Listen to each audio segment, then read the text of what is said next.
Bonsoir à toutes et à tous, très heureux de vous retrouver, de te retrouver. On va se tutoyer ce soir parce qu'on va parler de reconversion avec 3 jeunes femmes qui ont décidé de se réunir pour justement vous donner des conseils. Alors très heureux de vous accueillir ici au Mix Coworking à Tassin-la-Demi-Lune où on va passer une cinquantaine de minutes ensemble pour vous donner des réponses, pour te donner des réponses. Alors, on oublie le stress, on oublie les questionnements, on oublie le doute. On va avoir toutes les réponses ce soir. Et avant de commencer, de retrouver Perrine, Marlène et Séverine qui nous invitent ce soir ici au Mix Coworking. Quelques chiffres, à savoir que 93% des actifs ont pensé, imaginent ou se sont lancés dans la reconversion, ce qui est un chiffre énorme. Moi-même, j'ai été surpris. 85% des actifs estiment que c'est une bonne chose de se reconvertir. La plus grosse région où la reconversion se fait, bien entendu, Île-de-France, mais Auvergne-Rhône-Alpes est la deuxième région. Et puis, bien, puisque ce soir, on a rendez-vous avec 3 femmes qui vont nous parler justement de cette reconversion et des conseils qu'elles donnent pour la reconversion, 30% des entreprises sont dirigées, créées par des femmes aujourd'hui et 40% des micro-entreprises aussi. À noter que 73% des entreprises créées par des femmes sont toujours en activité 3 ans plus tard. C'est un très très bon chiffre. Avant de retrouver donc Séverine, Marlène et Perrine, on va faire un petit tour du côté là-bas de Bénédicte, qui est la propriétaire des lieux, pour en savoir un peu plus sur ce qu'est le Mix Coworking. Alors, fais gaffe, Jules, ne te casse pas la figure. Jules, c'est celui qui tient la caméra qui est juste là. Voilà, on se dirige vers Bénédicte. Bonsoir. Le micro, ce sera mieux. Ou alors, oui, le micro. Hop, et voilà. Comme ça, on ne vous ment pas, nous, on est vraiment en direct. Hop. Bonsoir Cyril et bonsoir à Séverine, Marlène et puis Perrine. Bienvenue au Mix. Donc le Mix Coworking, c'est des bureaux partagés et collaboratifs. Nous sommes implantés à Tassin-la-Demi-Lune, Écully et à Francheville. Nous accueillons. Alors ça fait 5 ans que j'ai créé cet espace. Voilà, nous accueillons des personnes en recherche d'emploi, des personnes en création d'entreprise, des personnes qui en sont indépendants et puis des personnes qui font du télétravail. Et l'idée de ce lieu, c'est que ça soit un lieu de rencontre, de réseau, un lieu d'échange de compétences, de partage de pratiques. Voilà, et c'est pour ça que ça s'appelle Mix, parce que tout le monde peut échanger, créer du lien et des synergies. Alors, je suppose que la reconversion, c'est un sujet que tu connais ? Alors oui, je connais pour 2 raisons. D'abord parce qu'on accueille beaucoup de personnes en reconversion professionnelle. Et puis, j'ai aussi changé de métier plusieurs fois, 2 fois. Et du coup, c'est une reconversion, cette création d'espace. Voilà, après avoir été en santé publique aux Hospices civils de Lyon et puis d'avoir animé un réseau de professionnels impliqués dans la prise en charge de l'enfant en situation de handicap. Donc, des métiers très différents. Mais c'est un chemin, voilà, vers d'autres univers et c'est toujours très riche. Et je vous laisse découvrir ce chemin avec nos 3 dames. Drôle de dame. Merci en tout cas pour l'accueil. Merci d'accueillir cette soirée. Allez, suivez-moi. On va retrouver Perrine, qui est justement la première de ces drôles de dames.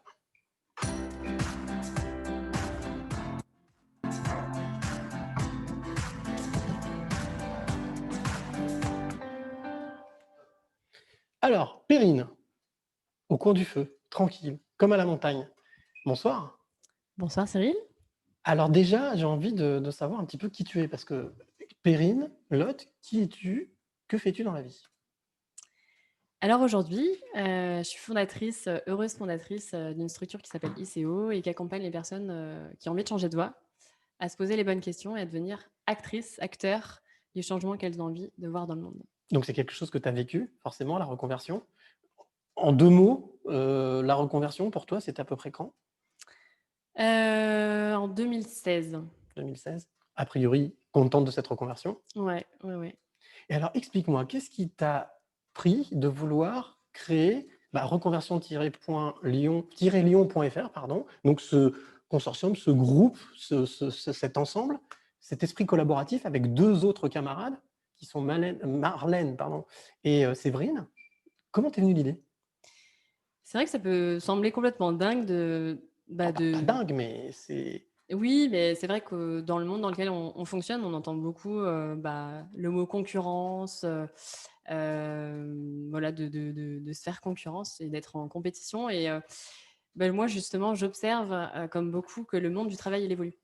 Et j'ai envie d'expérimenter ces nouveaux modes de collaboration, ces nouveaux modes de travail. Et à un moment donné, je me suis sentie isolée dans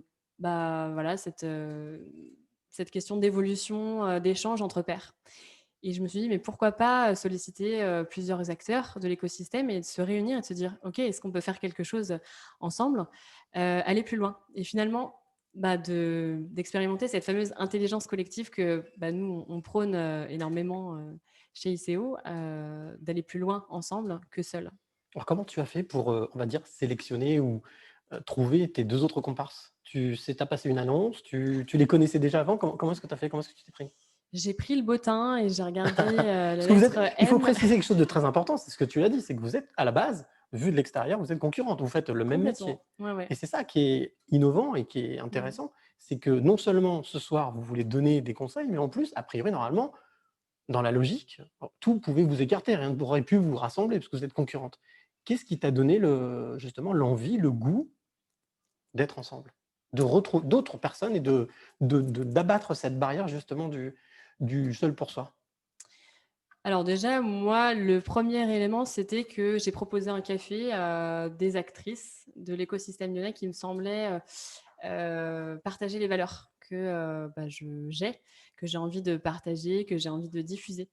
Et aussi des actrices de ce monde du travail en évolution. Donc, je ne savais pas d'avance ce qu'il allait se passer, en fait. J'avais juste lancé cette bouteille à la mer. Euh, voilà, est-ce que vous avez envie d'échanger sur nos pratiques, éventuellement ce qu'on pourrait faire ensemble? Réunissons-nous. Donc ça, c'était en octobre 2019. Et puis, c'était de voir... C'était hier, octobre 2019, il y a c'est pas très ça, longtemps. voilà. Et finalement, c'était hier et en même temps, ça fait plus d'1 an.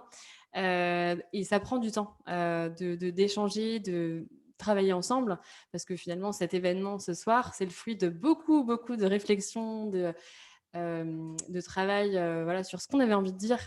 Mais avant, on a eu beaucoup de café sur OK, en fait, finalement, qu'est-ce qu'on a envie de partager, de bonnes pratiques, nos petits succès, nos petites galères.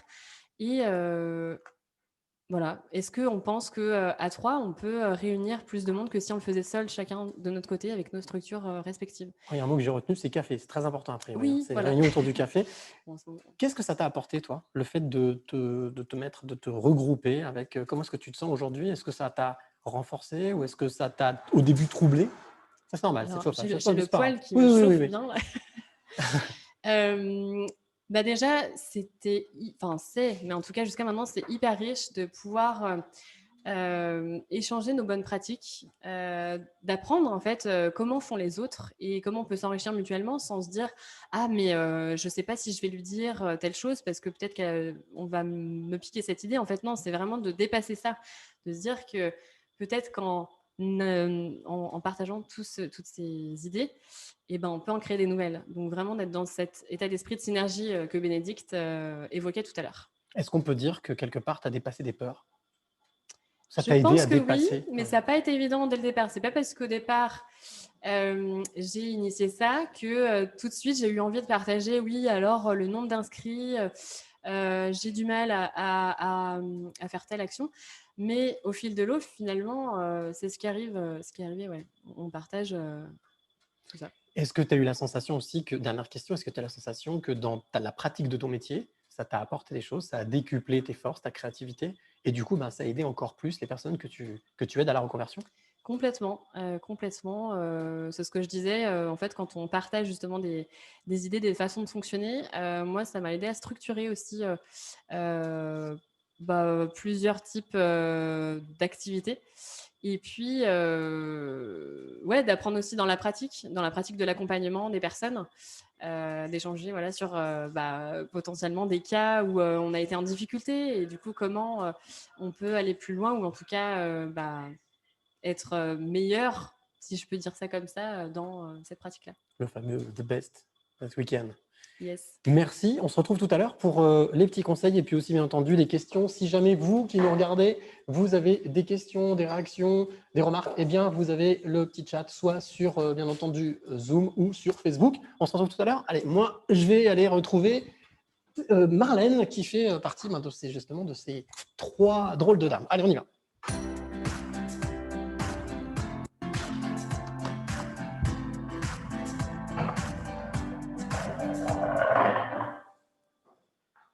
Marlène, Cyril, ça va? Ça va. Bien installé.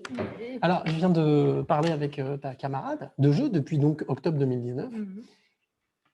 Que fais-tu dans la vie, Marlène? Explique-nous. Alors, on a compris que vous étiez dans la même activité, mais quelle est cette activité? Qu'est-ce que vous faites? Qu'est-ce que tu fais? Alors, cette activité, elle consiste finalement à accompagner des personnes qui se posent plein de questions sur la suite de leur parcours professionnel, qui sont dans des situations plus ou moins confortables actuellement et qui cherchent à construire finalement une nouvelle voie ou en tout cas un nouveau projet professionnel.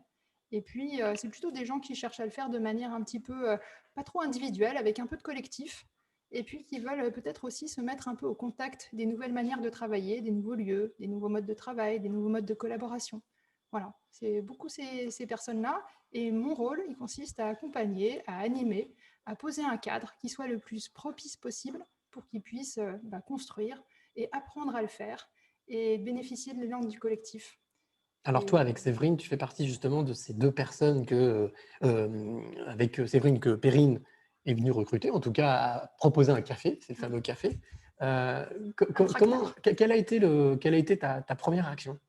la première réaction, ça a été, c'est presque, il y a tous les freins qui se lèvent là, c'est de dire, mais qu'est-ce que je vais faire? On va dévoiler des informations, La peur, la crainte. etc. Donc plein de peur, plein de crainte, tout l'irrationnel en fait, qui remonte à la surface.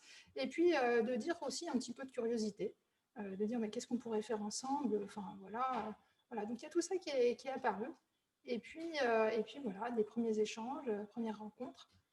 Qui font évoluer les choses, où il y a une confiance qui apparaît, qui résulte en fait de ces échanges qu'on a, de la qualité du relationnel qu'on peut avoir. Et puis peut-être aussi, c'est le fait qu'on pose des jalons tout petits et on y va vraiment par toutes petites étapes. Et c'est peut-être aussi une bonne image en fait, ou une bonne bien représentative de ce que peut être un processus peut-être de reconversion ou de transition professionnelle. Est-ce qu'on peut dire que c'est un peu comme un amour en amitié? Petit à petit, on arrive, on apprend à se connaître, on vit des choses et puis on partage des choses en commun, puis on développe des choses. C'est quoi la première chose qui t'a rassuré? C'était la convivialité de ce café, en fait. C'était, Voilà. Comme quoi le café, ça a ouais, servi. toujours. Et puis c'est le fait que finalement, de se rendre compte qu'on se posait un peu les mêmes questions. Et ça, c'est vraiment important, en fait. C'est de se dire, on n'est pas toujours, on n'est pas seul, en fait. On n'est pas seul avec nos questionnements ou tous nos doutes d'entrepreneurs ou de porteurs de projets qui ponctuent nos journées. Et puis de se dire, mais peut-être que, ouais, il y a peut-être des choses à imaginer. On y va doucement au départ. Et puis on voit que ça ouvre des possibles. C'est ça Le qui est bien. café, a priori, est très, très important. Ça peut être du thé aussi, c'est pas que du café. On peut boire un peu ce qu'on veut. Qu'est-ce que ça t'a apporté à toi aujourd'hui de travailler justement en collaboration avec des personnes qui, a priori, des femmes qui sont concurrentes, mais au final qui sont devenues collaboratrices, co-créatrices? Alors moi, je peux dire que ça me tire vers le haut parce que ça m'amène à contribuer sur un projet comme celui-ci qui n'était pas prévu au départ. Donc j'aime cette idée-là en fait de dire qu'on crée des possibles en fait. On rend des choses possibles quand on rencontre des gens, quand on commence à échanger et que des échanges sont de qualité. Il y a des possibles qui s'ouvrent. Donc voilà, c'est ça qui était intéressant pour moi et je grandis en fait. Je grandis en tant que porteur de projet et puis c'est aujourd'hui aussi un espace où on a des vrais échanges. Au-delà des projets qu'on mène, on a aussi des échanges sur nos trajectoires professionnelles. Ouais. Et même question pour Perrine, est-ce que tu as la sensation que ça a apporté quelque chose aussi pour ceux que tu accompagnes? Alors, je pense aussi, parce que c'est un message, en fait, derrière qu'on peut passer aux gens et de dire, en fait, n'hésitez pas à aller peut-être au-delà de vos intuitions ou à dépasser les évidences qui nous amènent à dire, bah non, je vais quand même pas faire des choses avec des personnes avec qui je suis en compétition. Et de faire ça en se respectant, bien sûr. C'est-à-dire, l'idée, c'est pas de se dire, allez, saute de la falaise. Ça, c'est plutôt de dire, voilà, qu'est-ce que j'accepte de lâcher, qu'est-ce qui est possible. Et puis, à partir de ça, voilà, c'est un vrai message, en fait, ce soir, cette aventure qu'on mène ensemble, de dire, ben voilà, on peut ouvrir des possibles à partir d'une rencontre, à partir d'un café. C'est un bel exercice de lâcher prise, en tous les cas, C'est en tant qu'entrepreneuse. ouais, tout à fait. Ça, voilà, c'est un espace un petit peu à part dans notre métier de formatrice facilitatrice. Bon, bah, super, on se retrouve tout à l'heure avec, bien entendu, aussi Perrine et Séverine que je vais aller voir tout de suite. Et puis, ben, merci à toi. Et puis, à tout à l'heure pour les conseils et les réponses aux questions. On va retrouver, ah, il est là, et voilà, il est là, Jules. On va retrouver tout de suite Séverine, qui est donc la troisième drôle de dame qui a rejoint ce groupe. Alors, il y va.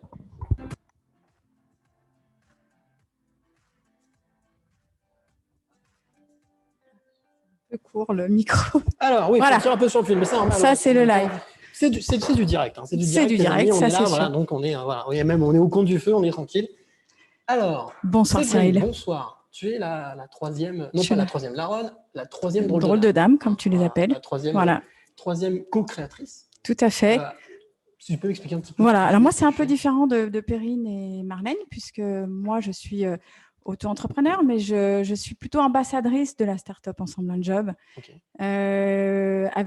Donc j'accompagne Claire Dupuis, qui est la fondatrice, qui a fondé Ensemble un Job il y a 4 ans, et je représente le programme sur la région Rhône-Alpes et j'anime la communauté des membres.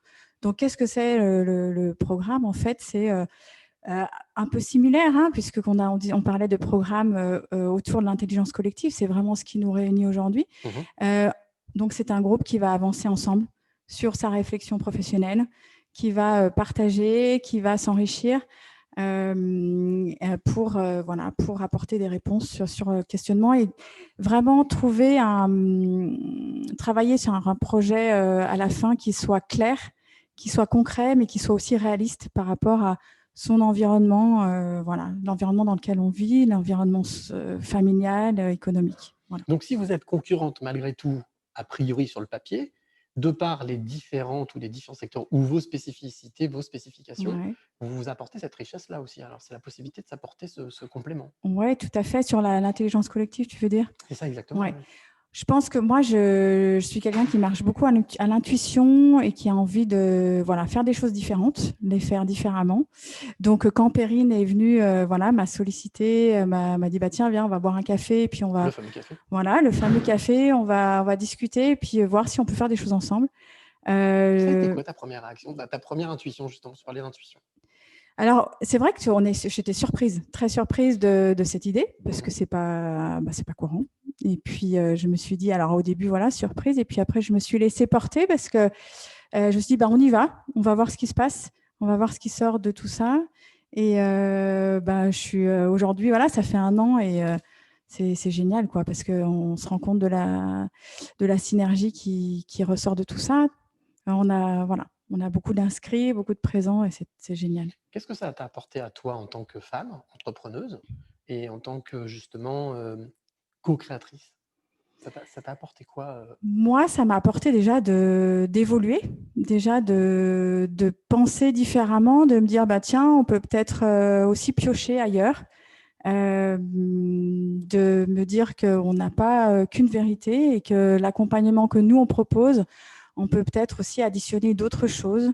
On peut aller chercher d'autres… Ça m'a apporté aussi des compétences pour moi personnellement, d'autres ressources pour avancer différemment.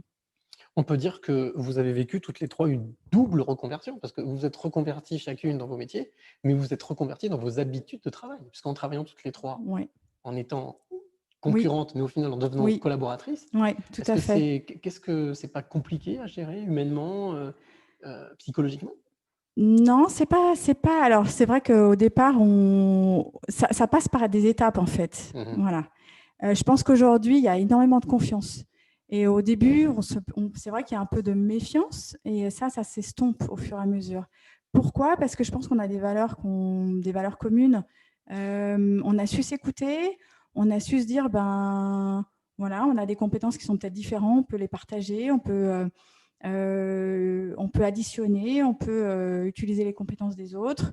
Et finalement, on a travaillé un peu comme les groupes qu'on lance dans nos programmes, avec 2 personnes qu'on ne connaissait pas vraiment, puisque quand même, il y avait eu du feeling au départ, mais on ne se connaissait pas vraiment. Est-ce qu'on peut dire que vous avez été vos propres cobayes? Vous avez testé des choses? Oui, quelque part, oui, parce que ça nous apprend aussi des choses sur aussi les groupes qu'on peut monter ensemble. Donc, on a expérimenté quelque part ce que nous, on propose, un avancement collectif dans nos groupes. pour ceux qui nous regardent là ce soir, qui nous suivent, qui vous suivent Ouais. plutôt, et qui vont ensuite, je vais aller voir Olivier, donc, qui est un spécialiste, qui travaille à l'APEC, avec qui on va élargir un petit peu le champ. Quel message tu as envie de passer justement à ces hommes et ces femmes, parce que ce n'est pas que des femmes, il y a aussi des hommes qui veulent se reconvertir, qui douteraient ou qui justement se posent plein de questions et se disent « j'ose pas y aller, je sais pas trop, je suis frileux ». Ouais. Alors, moi, le message que je passerais, c'est il faut être dans l'action, en fait. Tant qu'on reste dans le questionnement, tant que ça reste dans la tête, tant que c'est un jour ça va, le lendemain ça va pas. Je pense qu'à partir du moment où on se pose la question, on se dit ben il y a quelque chose qui ne va pas. Il faut aller beaucoup plus loin. Il faut poser des mots. Il faut prendre le temps d'élargir les champs, de poser ses valises et de vraiment de se dire, de se poser les bonnes questions et de se dire qu'est-ce qui ne va pas, dans quelle sphère, est-ce que c'est mes valeurs dans l'entreprise, est-ce que c'est j'en ai ras-le-bol de des actions que je peux mener, voilà, c'est se poser les bonnes questions et de garder le lien. Garder un lien avec d'autres, ne pas s'isoler, ne pas être tout seul. Ouais, et surtout ne pas être seul, parce que c'est fondamental, c'est extrêmement important de pouvoir, je pense que ça fait changer la vision qu'on peut avoir sur soi. On a tendance à se mettre des limites dans nos croyances. Et le fait d'être en collectif, le fait d'avoir le regard, ça nous décentre. Et on va chercher des compétences auxquelles on ne pensait pas. Donc, c'est extrêmement important, extrêmement puissant de pouvoir être en lien avec d'autres, de pouvoir vivre des expériences à l'extérieur. Donc, mieux vaut être accompagné que isolé. Oui, tout à fait. Ouais. Ne pas hésiter à franchir le pas et aller vers d'autres, quitte même à ce qu'on soit concurrent, mais que concurrent peut devenir collaborateur, co-créateur. C'est ce qu'on a fait. Vous êtes l'exemple. C'est ce qu'on a fait exactement. Ouais. Bon, super. On se retrouve avec tes comparses, avec Séverine et Marlène tout à l'heure, avec Perrine et Marlène, pour les petits conseils que vous avez envie de donner, puis surtout pour répondre aux questions que vous vous posez. Alors surtout, n'oubliez pas, si vous êtes situé là, juste derrière, tu as encore un peu de temps pour poser une question, remarque, commentaire sur Zoom, bien entendu, mais aussi sur Facebook. Et en attendant, moi, je vais aller retrouver Olivier Armandon.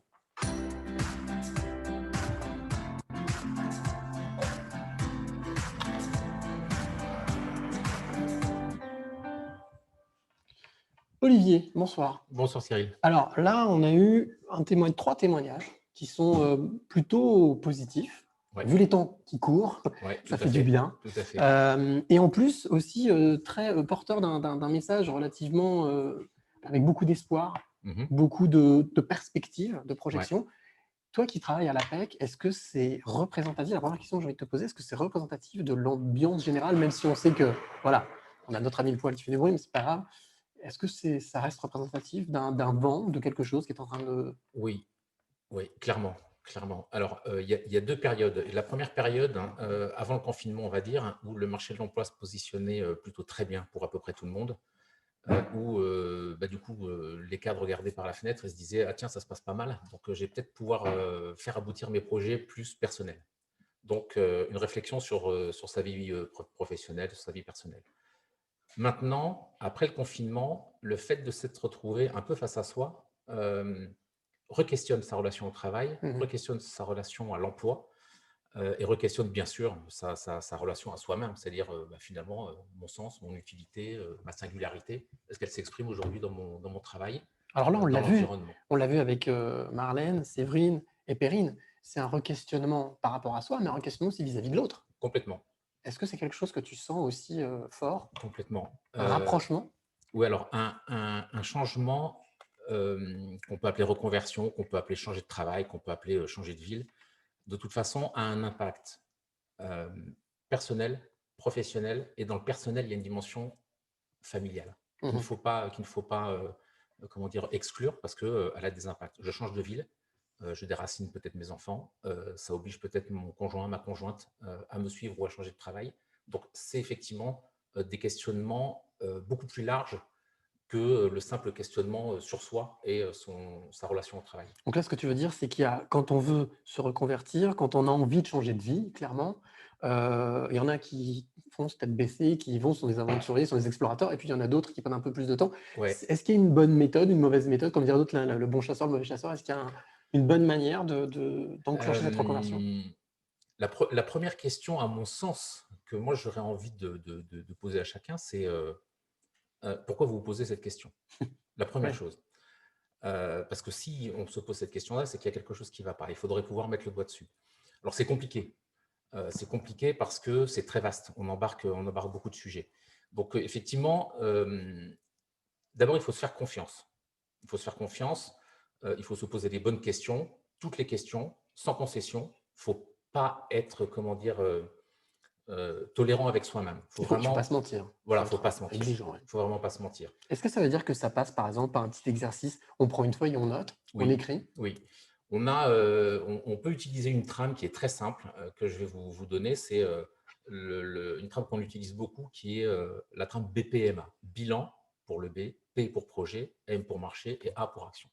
Dans le bilan, on va retrouver l'ensemble de ce qui fait mon expérience, ma compétence, personnelle ou professionnelle. Donc, je vais re-questionner tout ça. Mes motivations, mes centres d'intérêt, ce que j'aime pas. Dans le projet, je vais pouvoir m'appuyer sur ce que justement j'aime pas et j'ai envie d'abandonner pour construire quelque chose de différent. Et là, je peux partir dans plusieurs hypothèses. Donc, je vais peut-être créer une entreprise, je vais peut-être changer de ville, changer de métier, changer de secteur. Plus je change de choses, plus le projet va être un petit long à mettre en place et sur lequel il va falloir se questionner. Et périlleux? Est-ce que c'est périlleux de vouloir changer 2-3 paramètres comme ça d'un seul coup? Pas automatiquement. Ouais. Pas automatiquement. Ce qui peut être périlleux, c'est effectivement la troisième dimension, c'est la relation au marché. Je prends un extrême, je vais de Cosmonaute à Lyon. Ça va me prendre beaucoup de temps. Après, oui. D'accord? Donc, je prends un extrême. Par contre, contrôleur de gestion industrielle, aujourd'hui dans le bassin lyonnais, a priori, ça peut être réaliste et réalisable. Est-ce que ça veut dire qu'avant même d'imaginer une reconversion, il faut voir si cette reconversion est possible? Ou est-ce qu'il faut quand même malgré tout suivre son instinct et suivre le fait de ce qu'on aime et de ce qu'on veut faire? Il faut suivre son instinct. Il y a une phrase que j'aime bien, c'est ils ne pensaient pas que c'était impossible, c'est pour ça qu'ils y sont Mark arrivés. Twain, oui. Voilà, donc je trouve que faut surtout pas se limiter. Dans sa réflexion, il faut surtout pas se limiter. Il faut travailler sur toutes les hypothèses, il faut être complètement utopiste. Après, on voit, on réalise ça. Et à la limite, c'est quelle influence j'ai sur ce qui n'est pas possible. Est-ce que je peux le changer, ça? Okay. Le pas possible, est-ce que j'ai un levier là-dessus pour le changer? Donc ça, c'est cette dimension projet. Puis après, il y a action. C'est tout ce qui me permet, évidemment, de concrétiser ces trois premières dimensions en agissant clairement dans la transformation que je veux mettre en place et avec l'objectif que je veux atteindre. Donc, j'ai bien compris qu'il y a ces quatre étapes, étapes qu'il faut suivre. Et puis à un moment donné, on se lance, c'est l'action. Ouais. Je suppose que l'idéal, c'est de ne pas faire ça tout seul, de ne pas se lancer tout seul. Alors, il y a une chose qu'on peut faire seul. Il y a plein de choses qu'on peut faire seul. Ouais. Bilan, projet, marché, action, on peut, parce qu'on a la richesse en soi. On a un début de réponse en soi. Bien sûr. L'expérience. Donc, il y a des choses qu'on peut faire seul. Après, on peut les confronter à son entourage. Voilà, un ami fidèle, un manager en qui on a confiance, peut-être. Pas la famille. Éviter la famille. Pourquoi pas? Oui. Pourquoi pas? Tous les avis sont bons à prendre. Ça permet de faire le tri, ça permet de voir aussi le retour du projet.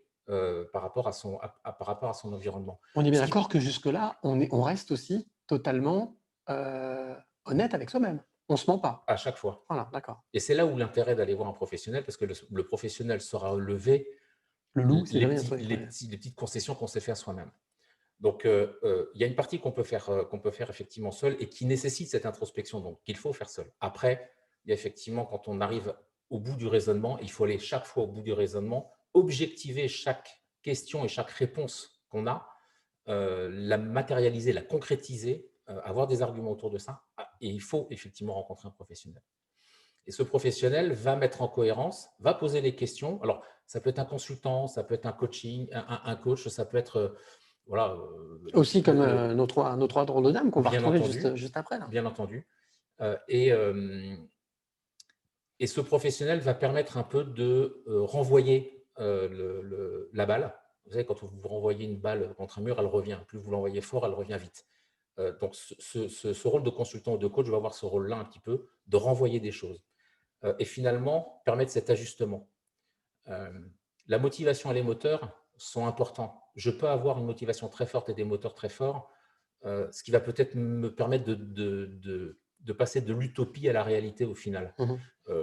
La création d'entreprise, il y a plein de créateurs aujourd'hui d'entreprises qui n'envisageaient même pas peut-être de créer une entreprise et surtout d'y arriver et surtout de la pérenniser et de voir là où elle en est aujourd'hui. Donc, pas de frein, vraiment pas de frein. Et s'il y a un message que je peux faire passer ce soir, c'est véritablement que il ne faut jamais douter que chacun d'entre nous, d'entre vous qui nous écoutez, vous avez des compétences. Vous avez des compétences. Il y a des compétences, il y a une singularité, il y a une personnalité, il y a des motivations. L'expérience accumulée, en fait. L'expérience accumulée. Et là-dessus, on peut s'appuyer. Ce n'est pas toujours simple de travailler seul là-dessus. On peut faire ce premier travail, mais derrière, l'enrichissement par un professionnel, questionner le qui, le quoi, le où, le quand, le comment, le combien, etc., va permettre d'enrichir et d'être un outil et une aide à la décision aussi. Il n'y a pas très longtemps, j'ai rencontré un grand voyant français qui m'a dit que lui, ça lui est arrivé, quand des gens viennent le consulter, de renvoyer vers quelqu'un de professionnel, vers une psy, vers un psychologue. Est-ce que c'est quelque chose aussi qu'on peut imaginer pour bien vivre cette reconversion, un passage peut-être obligé ou en tout cas conseillé? C'est pas à exclure parce que le frein, il peut être complètement personnel. Juste la peur de changer. Ah, la peur, ouais, c'est ça. Ça peut être juste la peur de changer. J'ai toutes les compétences qu'il faut, je l'ai même démontré dans mon expérience professionnelle, dans mes activités quotidiennes, etc. Pour autant, me mettre à mon compte ne tient peut-être pas à la compétence, mais tient peut-être juste à une peur, à une dimension psychologique que je peux peut-être neutraliser avec l'aide d'un psychologue, d'un coach, de quelqu'un qui peut m'accompagner à ce titre-là. Donc, oui, ne nous empêchons pas de changer. Ouais, c'est clair. Est-ce qu'on peut dire que le starter, c'est le rêve, c'est le starter un petit peu de tout ça? Est-ce que c'est important d'avoir un ou plusieurs rêves? De rêver, même si je sais qu'en ce moment, c'est peut-être un peu compliqué, mais c'est important de forcer la chose. C'est majeur. C'est majeur. Et on peut rêver sans changer, et on peut rêver et changer. Hein. Oui, c'est sûr, c'est sûr. Oui. Non. Oui, ça reste... je pense que si on ne rêve pas, on ne change pas. Donc, si vous voulez changer, il faut commencer par rêver, quoi. Enfin, après, ça ne m'engage que moi, mais, non, mais je suis convaincu de ce que je dis, donc ça va dire. Ça, c'est bien déjà, d'être convaincu de ce qu'on dit, c'est super. En tout cas, merci Olivier, merci pour avoir répondu à ces quelques questions. Puis moi, je vais aller retrouver tout de suite nos drôles de dames pour justement répondre peut-être à vos questions. S'il y en a, vous avez peut-être encore un petit peu de temps pour poser questions, commentaires, et puis surtout aussi pour 2-3 petits conseils qu'elles vont vous donner justement en tant que professionnels. On les retrouve au coin du feu.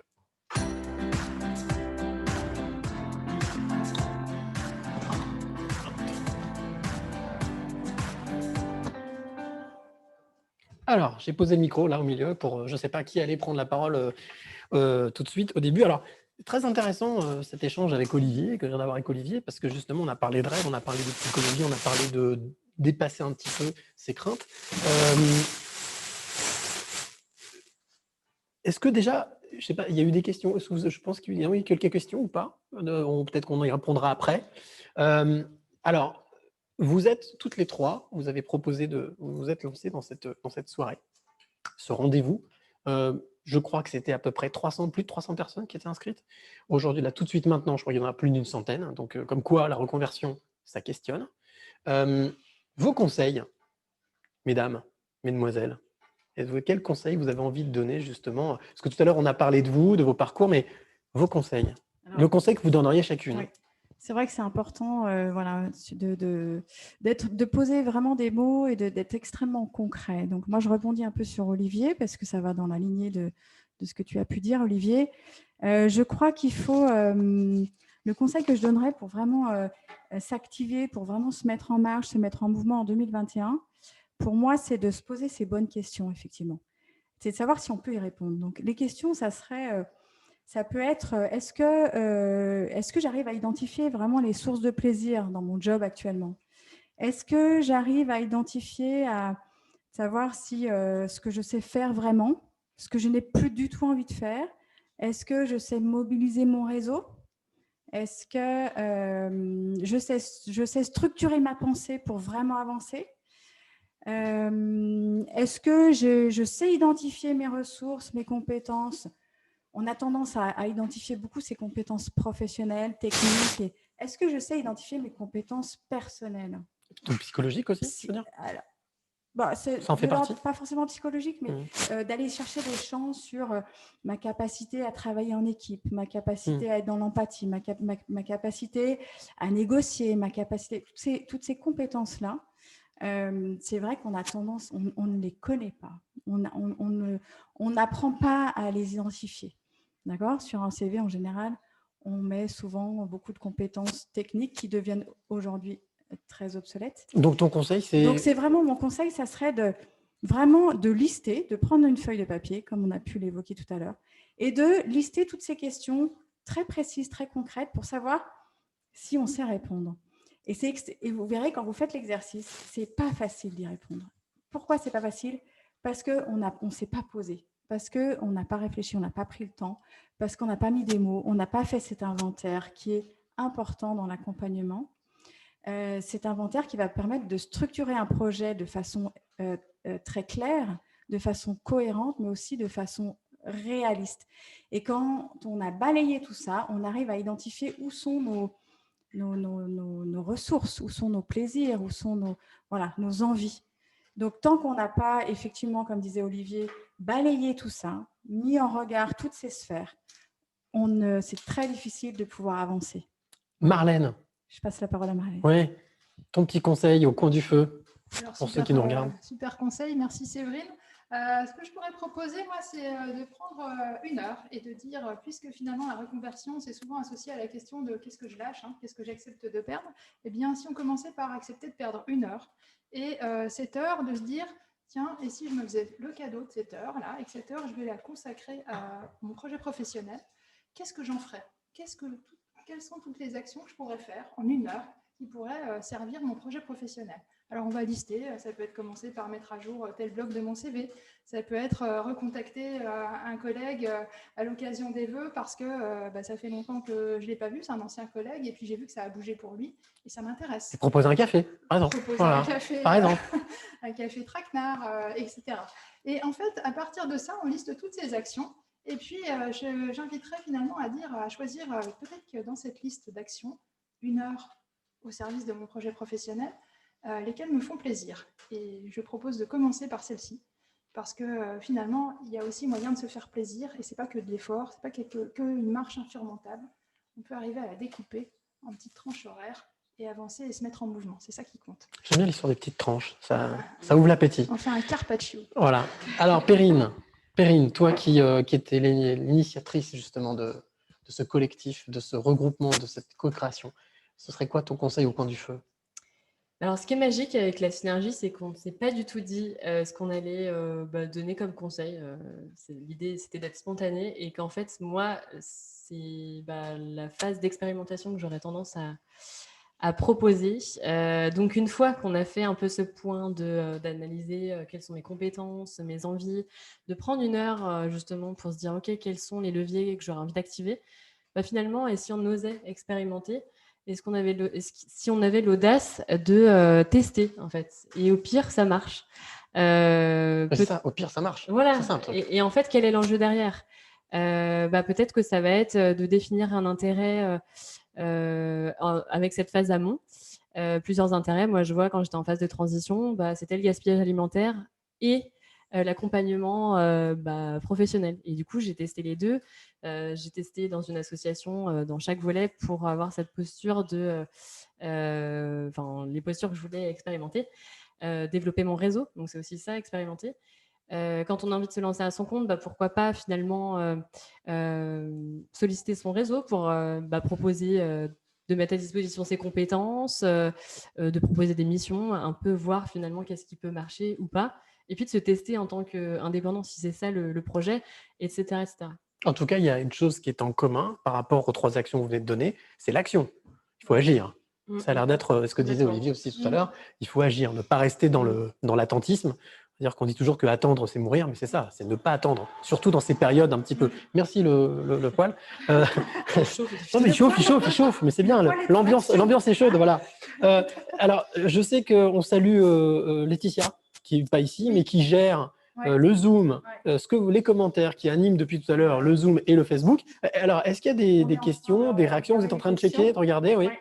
Alors surtout, n'hésitez pas, vous qui nous regardez. Alors aussi, vous verrez que vous allez pouvoir retrouver cette vidéo, ce podcast en replay et puis aussi toutes les informations sur reconversion-lyon.fr. Mais vous allez voir, on vous donnera ça tout à l'heure à la fin dans le générique, mais je vous le répéterai avant la fin de ce direct. Alors, il y a des questions? Ouais. Allons-y. Je voulais juste rebondir sur ce que tu disais. Prendre du recul, c'est aussi agir. Et ça, parfois, on n'a pas conscience. Reculer, c'est de l'action. C'est mais prendre c'est vrai qu'on peut la se décision dire, d'agir, bien sûr. waouh, ça veut dire encore être quelque part en latence, c'est pas dans l'action. Si, prendre du recul, c'est agir. Je pense pour nous, on le partage. Au niveau des questions, alors il y en a beaucoup, donc merci. C'est vrai ? Bon, merci super. beaucoup et merci Laetitia pour la synthèse. Je vais rebondir sur les dernières que j'ai et puis du coup, je vous laisse la suite. On peut avoir 3 réponses d'ailleurs, au cas où.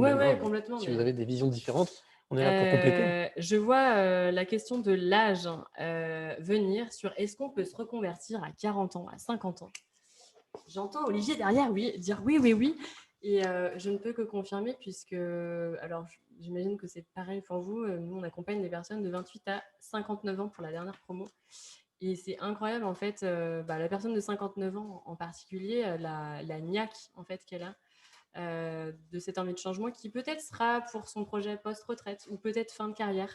Mais en tout cas, à un moment donné, elle s'est dit je suis usée et j'ai pas envie que je passe la suite sans projet. J'ai pas envie de continuer par la suite. Et donc oui, c'est sûr que c'est quel que soit l'âge, c'est un effort en fait et c'est challengeant de se poser des questions. Pour autant, pour moi, ça concerne tous les âges. Alors, on n'a rien préparé, on est d'accord, hein. Il y a un chiffre que je n'ai pas donné tout à l'heure en intro, 56% des 56% des personnes qui se reconvertissent sont entre 35 et 55 ans. Ouais. Donc, comme quoi, voilà, il n'y a pas d'âge, messieurs, dames. Oui, Marlène. J'ajouterais aussi un élément de réalité aussi. On dit qu'un jeune de moins de 30 ans, il va exercer une dizaine de métiers dans sa vie. C'est une statistique qu'on entend très souvent. Et en réalité, il n'y a pas de barrière d'âge. C'est pas pour les moins de 30 ans aujourd'hui. La barrière, c'est celle qu'on se fixe, en fait. En réalité, ça a déjà commencé. Le travail se transforme à grande vitesse. Il y a plein de nouveaux métiers. Il y a plein de métiers qui se transforment. Il y en a plein qui changent à grande vitesse. On peut y accéder de nouvelles façons aussi. Les études de médecine aujourd'hui sont accessibles avec des passerelles, avec des études en sciences sociales qui permettent d'y arriver. Donc voilà, il y a plein de possibles en fait. Et cette barrière d'âge, elle est vraiment à lever en fait, parce que finalement on va tous travailler probablement assez longtemps et puis se dire à 40 ans j'ai déjà 20 ans d'expérience, vivement la retraite parce qu'entre temps j'ose pas changer. Au contraire en fait, il y a plein de choses à imaginer et il y a de la place aujourd'hui dans le marché du travail pour peut-être apprendre à composer une activité professionnelle qui nous correspond et dans laquelle on est à sa place, on contribue et on apporte aussi de la valeur autour de soi. J'ai cru comprendre aussi qu'il y a un chiffre que j'ai vu passer, je ne sais pas si tu me confirmeras Olivier, mais qu'il y a énormément de métiers qui allaient disparaître et de nouveaux métiers qui allaient réapparaître dans les 30 ans à venir. Donc ça aussi, ça joue dans la reconversion, réapprendre un nouveau métier auquel on n'a pas été habitué ou qu'on ne connaît pas. Oui, tout à fait. Effectivement, comme le disait Marlène, on est dans un monde qui bouge énormément. Donc, il faut s'adapter en permanence. Même si on est confiné, on peut bouger. Bien sûr. On peut faire des choses, même si on fait. est. Voilà, nous, on se bouge, on fait différemment et on trouve des nouveaux biais. Et je crois que c'est ça aussi la clé, c'est qu'il ne faut pas avoir peur. Il faut oser. Il n'y a pas d'âge. Il n'y a pas d'âge pour se réaliser. Et je crois que faire ce retour sur soi va même bien au-delà de la reconversion. C'est-à-dire que je pense que se poser, ça porte énormément et ça permet de mieux se connaître et même de s'adapter peut-être à de nouveaux jobs, puisqu'on va en avoir plusieurs, parce qu'aujourd'hui, on est dans une génération, nous, un petit peu intermédiaire, où on est un peu au carrefour et il faut s'adapter, nous, ce n'est pas forcément facile, mais on le fait là, par aussi cette synergie qu'on peut monter. Et on se remet en question et ça, c'est du permanent. Et je pense que le fait de se poser de se poser toutes ces questions, de mettre tout à plat à un instant T, permet de pouvoir s'adapter, de pouvoir prendre ce recul, de pouvoir répondre à des nouvelles offres, de pouvoir mettre les curseurs là où il faut qu'ils se mettent. Donc, comme disait un grand chanteur, l'envie d'avoir envie. On n'a qu'une vie, donc pas d'âge pour se reconvertir et pas d'âge pour se réaliser et s'épanouir. Voilà. Au final, j'ai l'impression que le point commun de tout ce qu'on vient de dire ce soir, c'est arrêter d'avoir peur. Oui. aller au-dessus de vos peurs. C'est vrai qu'il y a le contexte aujourd'hui fait qu'on a peur aussi, il y a encore peut-être un peu plus peur qu'avant. Mais est-ce qu'au final, c'est pas il le bon faut, contexte il faut pour se lancer? il faut saisir cette opportunité-là. C'est une opportunité pour justement se poser et voilà, oser avancer. C'est vrai que c'est un climat d'incertitude et on va pas forcément l'arrêter. On est dans un cursus où on sait que ça va bouger tout le temps. Peut-être que le Covid, voilà, il va s'arrêter, mais il y aura peut-être autre chose après. Donc, il faut vraiment se dire, on est dans ce climat-là et il faut bouger. Il faut se connaître, il faut savoir où sont nos bonnes ressources et où sont les nouvelles, et avec le collectif, avec la vision des autres, et comme on a dit, en allant sur le terrain, en expérimentant des nouvelles choses, en sortant, En osant, oui, en se confrontant aux autres. Voilà. D'autres questions? Parce qu'après, il y en avait beaucoup. S'il y a une autre question qui peut être intéressante. Je voyais Elles sont toutes intéressantes. Mais... Oui, c'est difficile de les sélectionner. Mais du coup, je prends les dernières. On est d'accord, il y aura une réponse à toutes les questions. Hein. Oui, dans le chat. En tout cas, un maximum. Vous essayez. On essaie de le faire au mieux déjà maintenant. La question de la formation revient souvent, effectivement. Et là, elle revient. Est-ce qu'il faut que je me forme? Est-ce que ce soit une formation classique? Est-ce que la formation de terrain, d'expérimentation, en fait, sert?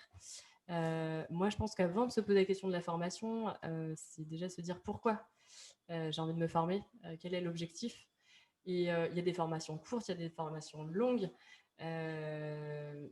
Vraiment, cette question du pourquoi, elle est hyper importante. Et ne pas négliger ou oublier que les expériences terrain, l'expérimentation dont on parlait, ça peut être aussi du mécénat de compétences, ça peut être de s'investir dans des associations. Enfin, il y a plein de façons en fait, d'acquérir des compétences. Et moi, c'est aussi comme ça qu'au départ, j'ai commencé pour me tester et pour petit à petit acquérir des compétences. Donc oui, la formation, ça peut être nécessaire dans certains cas quand je vais dire ma vision après. Mais ouais, définir le pourquoi. Parce que alors, il y a des formations, on en a dans tous les sens.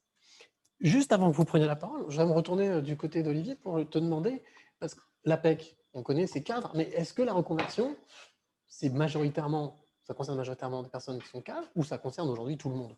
La reconversion concerne tout le monde. On parlait d'âge tout à l'heure, donc évidemment, quel que soit l'âge, on peut se reconvertir, mais ça effectivement concerne tout le monde. On a une belle histoire il y a quelques années d'un cadre qui s'est reconverti en boulanger. Donc vous voyez que les directions de l'orientation ou de la reconversion, elle peut être effectivement diverses et variées. Ce cadre, qui était un cadre ingénieur dans le monde médical, s'est reconverti en boulanger. Il a repassé son CAP. Voilà, et c'était quelque chose qui, en fait, était quelque chose depuis des années. C'est ça. Et finalement, à un moment, on parlait d'avoir peur. À un moment, est-ce qu'on a besoin d'avoir peur? C'est une bonne question. Alors, est-ce qu'on a besoin d'avoir peur? Non, pas pour se reconvertir. La peur est intéressante parce qu'elle permet de mettre des curseurs et de se poser les bonnes questions. Mais surtout, à la limite, utilisez-la. On la prend comme amie et on l'utilise et on transforme ça. Donc, la reconversion à tout âge, oui.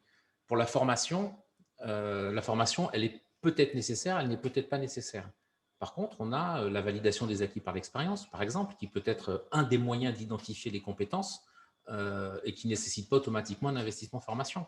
Donc, il y a plein de choses comme ça, d'où l'intérêt d'aller justement se rapprocher de coachs, de consultants, de professionnels comme vous, qui peuvent justement donner l'ensemble des périmètres et des moyens à mobiliser. Il y a le compte personnel de formation, on peut le mobiliser. Est-ce qu'on le mobilise tout de suite pour faire un bilan de compétences ou est-ce que finalement, on va le mobiliser dans un second temps si le projet nécessite peu ou prou un bout de formation? Et laquelle? Formation longue, formation courte, à distance, en local, pas en local, il faut que je bouge pas. Enfin, il y a plein de questions qui se poser les bonnes questions, trouver les bonnes réponses. Exactement. Les formations, justement, on parlait de la question sur la formation, peut-être avoir ton point de vue. Oui, la formation, en fait, on va la valider par, en tout cas, le besoin de se former, on va le valider par, effectivement, le fait d'expérimenter, en fait, et vraiment d'avoir testé son adéquation avec l'idée, avec le projet, peut-être avant d'investir, hein, parce qu'on voit aussi dans nos groupes, très souvent des personnes qui ont déjà fait un bilan de compétences, suivi d'un projet de formation plus ou moins long, et puis qui se rendent compte qu'à l'issue de la formation, il y a des étapes qu'ils n'avaient peut-être pas envisagées comme elles se sont présentées, et qui reviennent finalement pour repenser à leur projet. Et l'idée, c'est de dire, voilà, peut-être qu'en pratiquant, en se mettant le plus tôt possible au contact du projet, en allant tester de la plus petite manière possible, on commence à se l'approprier. Et puis, on peut aussi se créer peut-être d'autres voies. On n'est pas sur une autoroute, on n'est pas sur des rails. Une fois qu'on a choisi un projet de formation, on peut s'autoriser à aller vérifier ça et puis peut-être s'autoriser à ajuster ce besoin ou ce projet et à le construire par étapes plutôt que se donner des objectifs très très lointains. Et puis on peut peut-être aussi se former soi-même sur le terrain en testant. Par des Thomas moves. Edison s'est échoué 1000 fois avant de réussir 1001 fois, à la 1001e fois, voilà, de tester, d'oser, de tester des choses directement, même si il n'y a jamais d'échec, il y a toujours de l'apprentissage.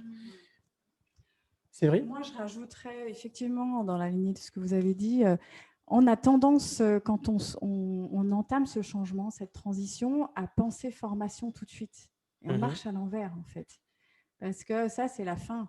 C'est plutôt, c'est tout le milieu qui est important. C'est vraiment… Tu veux dire qu'une fois qu'on sait exactement, on saura quelle formation choisir. Il y aura une cohérence et il y aura une sur la cohérence, d'accord. formation. Voilà, je ne vais pas refaire le débat, mais c'est vraiment tout le milieu Ne qui pas est stresser important. Se poser des mots, ouvrir les champs pour après resserrer et arriver à la formation qui va correspondre au projet. Et c'est vrai qu'on a tendance aussi dans le questionnement, et on s'est toutes reconverties, et c'est vrai que quand on est en questionnement, quand on est mal dans son job, on se dit voilà, je vais tout changer, il faut que je change tout. C'est pas une fin en soi la reconversion. Hein. On n'est pas obligé de tout changer. On peut changer que quelques sphères. Et là, il y a des choses qui viennent, mais c'est vraiment pas à pas. C'est vraiment tout ce cheminement-là qui va être intéressant et qui va faire que on se forme ou on ne se forme pas, ou on prend des formations peut-être personnellement, ce que j'ai fait moi. Je me suis formée sur des formations très courtes, mais c'est un vrai choix. J'avais pas envie de formation longue, mais parce que c'était la cohérence du projet que j'avais pu construire. Puis du contexte aussi, du contexte dans lequel on vit, le contexte familial, contexte financier, bien sûr. Le contexte, voilà.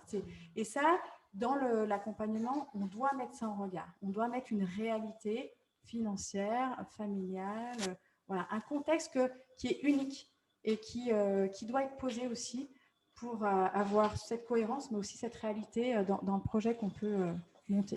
Alors, ça y est, ça fait presque 1 heure qu'on est ensemble. Donc, on va être obligé, comme on disait à l'époque, rendre l'antenne. On s'était dit le mot de la fin. Mais moi, j'ai envie de vous demander à toutes les trois, reconversion, quel mot vous mettez en face? Quel mot vous avez envie de mettre en face de reconversion, chacune? Je vous fais réfléchir, là. Brainstorming.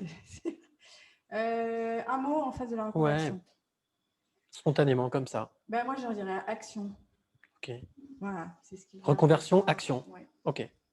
Marlène? Moi, je dirais se remettre au centre. Je pense que… Se recentrer. Ouais, on se remet au milieu de sa vie professionnelle.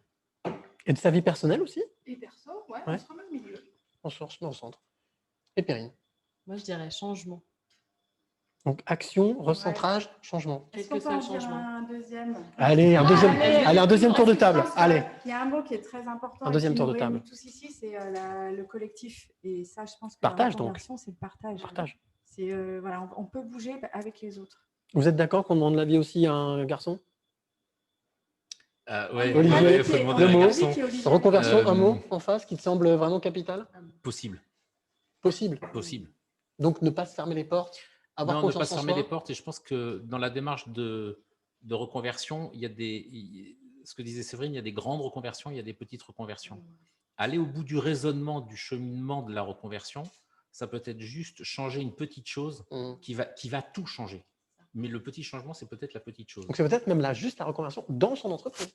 Bien sûr, on peut être porteur de projet dans son entreprise. Un cas nous disait, ras-le-bol, je quittais ma boîte. Puis finalement, c'était juste à un moment un projet qui l'enquiquinait et son manager qui l'enquiquinait. Il est porteur de projet, il a changé de service, tout va bien. Donc voilà. ça peut être simplement, mais encore faut-il l'identifier. Et là, où est le travail de l'identifier, de discuter, d'échanger, de venir vous voir, mesdames, aussi de se faire confiance, aussi de s'écouter. Un dernier mot avant qu'on se quitte? Oui. En tout cas, bravo. On pourrait rester toute la nuit. Bravo pour cette soirée organisée. Justement, tiens, allez. Oui. Comment ça s'est passé pour vous? Parce qu'on est dans le concret, donc on a du concret à vous annoncer. Comment vous avez vécu ça d'abord, cette soirée? Parce que vous l'avez organisée, c'est aussi une expérience, c'est aussi une reconversion. Vous n'avez pas forcément l'habitude de ça, vous vous êtes jeté justement vous êtes jeté à l'eau, vous avez osé. Le sentiment, alors vous avez eu raison ou pas? Ah, Ça, c'est plutôt Marlène. les participants de l'autre côté de leur écran Mais qui déjà, pourront le dire. ouais. Moi, j'ai pris plaisir. Ouais. Voilà, j'ai pris plaisir et Important. je me suis nourrie de tout ce qui a été partagé ce soir. Donc, Super. enthousiaste. Séverine? Oui, et c'est vrai que moi, je suis ravie. Je suis ravie de on va dire, cette alchimie, parce qu'on est tous dedans et on ne sait pas ce qui va en sortir. Et c'est ça que j'aime. Et on a pris plaisir. J'ai pris énormément de plaisir. Et je crois que c'est aussi ça, la reconversion, c'est qu'il faut se faire plaisir. Et voilà. Je vais passer la parole Perrine, à la troisième. Hop, je fais le transfert à côté du poêle, à côté de la cheminée. Ouais, grand plaisir, ouais, vraiment. Parce que c'est concret aussi, en fait, ce qu'on est en train de partager. Et je vois, en fait, cette force, ne serait-ce que par le nombre d'inscrits ou même ce qu'on est en train de vivre, ce que ça nous a bousculé dans... Voilà, ce soir, pour préparer cet événement, on a beaucoup réfléchi et moi, ça m'a fait... Ah oui, vous avez beaucoup avancer. réfléchi, ça, je confirme. Je confirme. Trop, mais en tout cas, vous êtes lancé, vous avez osé, vous l'avez fait. Ouais. Donc, vive le collectif, vive la synergie. Eh ben super, merci Olivier d'avoir été avec nous. Merci de à tes vous. conseils. Merci. Et puis, est-ce qu'on peut rajouter bien sûr, oui. concret? Mais bien sûr que oui, vos projets, justement, ce que vous allez faire, des stages, des formations, des. Ouais, alors peut-être commencer par toi, Perrine. Qu'est-ce que tu annonces toi comme prochain événement à ton niveau sur ICO pour donner du concret sur ton programme, en connaître un peu plus? Bien sûr. Ça marche. Du coup, j'ai vu qu'il y avait des questions aussi sur ça. Donc, ce n'était pas l'objectif de l'événement, vraiment, de présenter ce qu'on fait. Enfin, voilà, ça, c'est dans un autre temps. Donc, normalement, dans le chat, vous allez recevoir les dates pour nos prochaines rencontres pour découvrir, si vous le souhaitez, les programmes d'accompagnement qu'on propose. Donc, de notre côté, c'est ce jeudi à 13h. On organise un live Facebook avec la présentation de ce qu'est le parcours Nouveau Cap chez ICO, avec 2 exercices en plus pour vous aider à avancer. Donc, jeudi 21 janvier, là, ce jeudi, hein. D'accord. Marlène, c'est quand, toi? Qu'est-ce qu'il y a donc de prévu pour toi? Vendredi à 12h15, voilà, donc pareil, en ligne. Pour ceux qui le souhaitent, on va prendre quelques repères sur le travail qui se transforme et apprendre à se dire qu'on peut prendre sa place et peut-être apprendre à construire des petits pas, avancer à un rythme en se respectant. Super. Et Séverine, ton prochain rendez-vous, Alors, ton prochain Le prochain stage, rendez-vous, c'est jeudi, mois 21, ce jeudi à midi. On va vivre une séance immersive en fait du programme Ensemble un Job. Comment on avance à 4. Voilà. Voilà, de façon extrêmement concrète, avec le témoignage de Simon. Simon qui a fait une reconversion totale, qui est passé de la gestion immobilière à l'ouverture d'un magasin de vélos urbains. RAV, rien à voir. Voilà. Bravo. Donc, ça va être chouette. Donc, rendez-vous jeudi et vendredi. Et puis, peut-être qu'on peut aussi conclure en disant que voilà, qu'on était cette conférence, il y a plein de monde derrière nous là que vous voyez pas forcément. Il y a Jules, Louis et Aurélien, nos 3, comme tu les appelles, les mousquetaires. Les 3 mousquetaires, mais j'allais les citer justement parce qu'ils sont. Eux aussi, c'était une reconversion. Enfin, ils se sont adaptés, voilà. Sans eux, je crois qu'ils ont découvert. On ne serait pas là.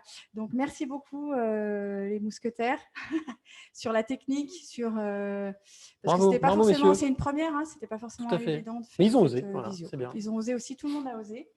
Et puis, on peut peut-être remercier aussi tous ceux qui nous accompagnent. Il y a Laetitia aussi, qui était de l'autre côté, qui nous a répondu. Merci Laetitia, qui gère aussi de l'autre côté de l'écran. Merci à Bénédicte qui nous reçoit ce soir. Donc, qui est perché là dans les Mix Coworking à Tassin et d'autres villes dans l'Ouest lyonnais. Merci à Olivier Armandon, responsable de l'APEC Lyon-Saint-Étienne, pour son regard d'expert, son regard marché. On est ravis d'avoir des hommes avec nous. C'est ça. Et merci à Bénédicte pour son accueil et puis tout son soutien logistique à tout point de vue et un sourire d'enfer. Et puis un grand merci à Cyril. Moi, j'ai fait mon job. Vous avez fait votre job. Bravo, c'est bien. Bravo. Je suis très fier de vous. Bravo. Félicitations. Mon job était de supporter aussi toute cette phase préparatoire, très exploratoire. Et voilà, donc merci pour ça. Ce qui est important de rappeler aussi, c'est que vous qui nous regardez, toi qui nous regardes là juste de l'autre côté, bien entendu, toute cette vidéo, tu pourras la retrouver en replay très rapidement, soit dans la soirée ou demain matin. Bien entendu, les questions, il y aura des réponses. Vous allez essayer de répondre à toutes les questions. Et puis, si tu veux retrouver toutes les informations, ça se passe sur reconversion-lyon.fr. Reconversion-lyon.fr. Mais il y a un petit générique de fin qui arrive et ce sera marqué à la fin si jamais tu n'as pas compris. Voilà. On laisse tout le monde, on s'abandonne, nous on va continuer à papoter un peu, pas trop tard non plus. On vous remercie d'avoir été aussi nombreux. Plus de 300 inscrits, plus d'une centaine qui ont suivi. On vous souhaite une très belle soirée. Et puis, vous avez compris, osez. C'est pas compliqué. Merci à tous. Merci.